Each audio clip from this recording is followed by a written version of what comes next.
Aujourd'hui, nous nous intéressons à un mot dérivé du grec ancien métastasis, qui signifie changer de place. En français moderne, les métastases.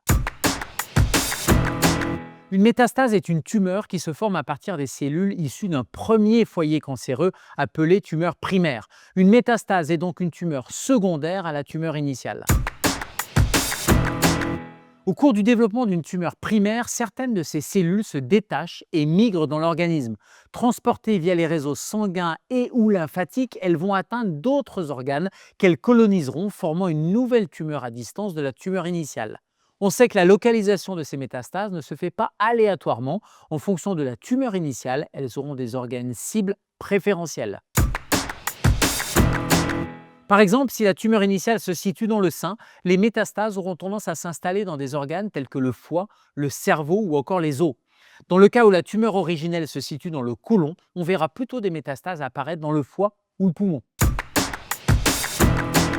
Grâce à des examens d'imagerie, le PET scan, le scanner ou encore l'échographie, mais aussi grâce à des prélèvements sanguins pour rechercher des marqueurs tumoraux.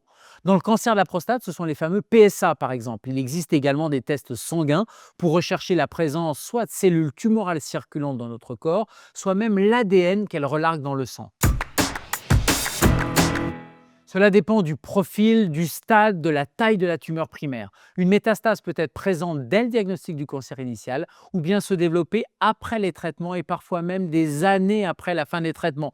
Mais pour y parvenir, encore faut-il qu'elle réussisse à échapper au système immunitaire, à résister aux forces de cisaillement du flux sanguin et enfin qu'elle puisse aussi acquérir des capacités spécifiques pour proliférer dans un nouvel environnement. 3 obstacles de taille.